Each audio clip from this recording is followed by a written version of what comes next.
ಬಡವನ ಹೆಂಡತಿಯು ಕಡು ಚೆಲುವೆಯಾಗಿ ಹರೆ. ನಡುಬೀದಿಯೊಳಗೆ ದವನವನು ಬಿತ್ತಲು. ಮುಡಿಯದವರಾರು ಸರ್ವಜ್ಞ. ಸರ್ವಜ್ಞನು ರಚಿಸಿರುವ ಈ ತ್ರಿಪದಿಯು ಅತ್ಯಂತ ಮಾರ್ಮಿಕವಾಗಿದ್ದು, ಸಮಾಜದ ಕಟು ವಾಸ್ತವವನ್ನು ಮತ್ತು ಮಾನವನ ಸ್ವಭಾವವನ್ನು ಎತ್ತಿ ತೋರಿಸುತ್ತದೆ. ಈ ವಚನದ ವಿಸ್ತೃತ ವಿಶ್ಲೇಷಣೆ ಇಲ್ಲಿದೆ. ಮೊದಲ ಸಾಲು: ಬಡವನ ಹೆಂಡತಿಯು ಕಡು ಚೆಲುವೆಯಾಗಿ ಹರೆ. ಒಬ್ಬ ಬಡವನ ಮಡದಿ ಅತ್ಯಂತ ಸುಂದರಿಯಾಗಿದ್ದರೆ, ಆಕೆಯ ಸೌಂದರ್ಯವೇ ಆಕೆಗೆ ಮತ್ತು ಆಕೆಯ ಪತಿಗೆ ಸಂಕಷ್ಟವಾಗಿ ಪರಿಣಮಿಸುತ್ತದೆ ಎಂಬುದು ಇಲ್ಲಿನ ತಾತ್ಪರ್ಯ. ಇಲ್ಲಿ ಬಡತನ ಎಂಬುದು ಕೇವಲ ಹಣದ ಅಭಾವವಲ್ಲ, ಬದಲಿಗೆ ಆ ಸೌಂದರ್ಯವನ್ನು ರಕ್ಷಿಸುವ ಶಕ್ತಿ ಅಥವಾ ಪ್ರಭಾವದ ಕೊರತೆಯನ್ನು ಸೂಚಿಸುತ್ತದೆ. ಎರಡನೇ ಸಾಲು: ನಡುಬೀದಿಯೊಳಗೆ ದವನವನ್ನು ಬಿತ್ತಲು. ದವನ ಎಂಬುದು ಅತ್ಯಂತ ಸುವಾಸನೆಯುಳ್ಳ ಒಂದು ರೀತಿಯ ಸುಗಂಧಭರಿತ ಸಸ್ಯ ಅಥವಾ ಪತ್ರೆ. ಅದನ್ನು ಗುಟ್ಟಾಗಿ ಬೆಳೆಸುವ ಬದಲು ಎಲ್ಲರಿಗೂ ಕಾಣುವಂತೆ ನಡುಬೀದಿಯಲ್ಲಿ ಬಿತ್ತಿದರೆ ಏನಾಗುತ್ತದೆ ಎಂಬ ರೂಪಕವನ್ನು ಸರ್ವಜ್ಞ ಇಲ್ಲಿ ಬಳಸಿದ್ದಾನೆ. ಮೂರನೇ ಸಾಲು: ಮುಡಿಯದವರಾರು ಸರ್ವಜ್ಞ.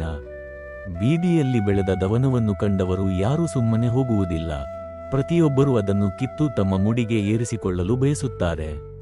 ಅದೇ ರೀತಿ ರಕ್ಷಣೆಯಿಲ್ಲದ ಅಥವಾ ಬಡವನ ಮನೆಯಲ್ಲಿರುವ ಸುಂದರಿಯನ್ನು ಸಮಾಜದ ಕಾಮುಕರು ಅಥವಾ ಪ್ರಭಾವಶಾಲಿಗಳು ಪೀಡಿಸುತ್ತಾರೆ ಅಥವಾ ಆಕೆಯನ್ನು ತಮ್ಮದಾಗಿಸಿಕೊಳ್ಳಲು ಪ್ರಯತ್ನಿಸುತ್ತಾರೆ.